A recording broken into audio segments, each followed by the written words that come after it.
On est d'accord que c'est dans les limites de la dignité humaine. Genre, je peux pas appeler un étudiant pour qu'il se mette à 4 pattes et m'en servir comme table basse devant Koh-Lanta. J'ai pas de table basse, moi. 9h, 11h, Le Vacher Time sur Fun Radio.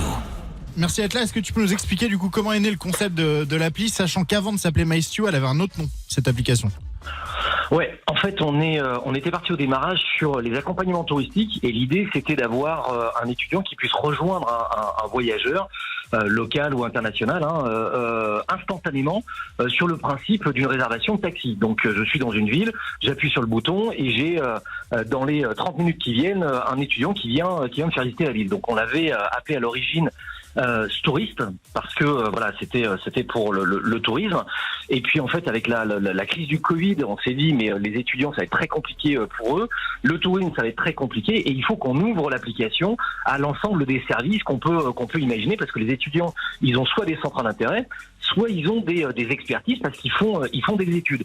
Et on s'est dit mais on va faire matcher tous les centres d'intérêt des étudiants et toutes leurs expertises avec les besoins des utilisateurs, que ça soit pour faire de la garde d'enfants, pour donner des cours en marketing, ou que ça soit des services à la demande. L'utilisateur choisit dans l'application le service qu'il veut, soit un particulier, soit un professionnel, il envoie le booking et tous les étudiants qui matchent les critères reçoivent le booking. Le premier qui prend le booking, il remporte la mission temporairement. Et ce que tu me disais Fabrice, c'est que effectivement c'est lié aux études, mais si moi j'ai envie de jouer, je suis étudiant, je joue hyper bien au tennis et qu'il y a un mec qui recherche un partenaire, ça peut être ça aussi. Et je peux être rémunéré pour ce truc-là.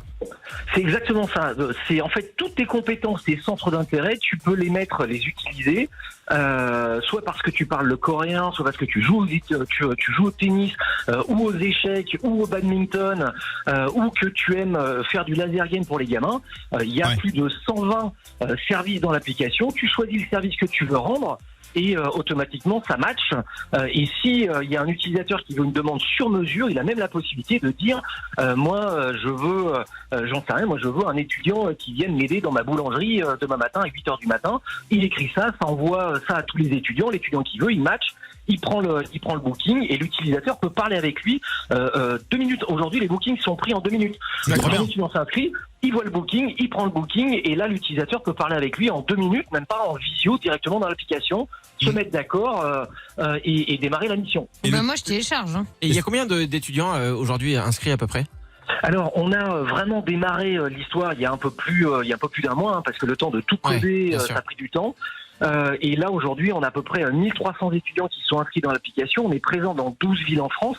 Mais il nous faut plein d'étudiants parce que il y a plein de spécificités différentes. Et puis les étudiants ils vont pouvoir faire aussi la promotion de l'application grâce aux codes de parrain qu'ils peuvent créer dans l'application. Ils touchent des commissions en nous aidant à faire la promotion de l'application. Donc si avec leur code de parrain ils font la promo, ils touchent 10% de commissions récurrentes à vie sur tous les paiements qui sont faits dans l'application grâce à leur code de parrain. C'est génial. Ce que me disait Fabrice tout à l'heure, parce qu'on s'est vu un petit peu avant l'émission au téléphone, c'est que ce qu'il aimerait bien faire, c'est aussi proposer aux entreprises, plutôt que d'offrir les chèques cadeaux à la fin de l'année pour Noël où tu peux aller à la Fnac t'acheter un livre, ce que tu peux faire, c'est offrir en fait des services via l'application MyStew. Comme ça, tu sais que si tes employés ils ont besoin d'un truc pendant l'année, ils peuvent faire appel à l'appli. Non mais c'est trop bien. On a tous besoin d'un petit truc. Tu vois, moi je suis pas bricoleuse pour un sou. Voilà. Carrément. On est d'accord que c'est dans les limites de la dignité humaine. Genre, je peux pas appeler un étudiant pour qu'il se mette à 4 pattes et m'en servir comme table basse devant Koh-Lanta. J'ai pas de table basse, moi. J'aime bien manger. Interdit. Et d'ailleurs, on fermera ton compte. Dommage. Après, moi, je peux, si tu veux. Oui, ça, je sais que t'as un fantasme. 9h, 11h, Le Vacher Time sur Fun Radio.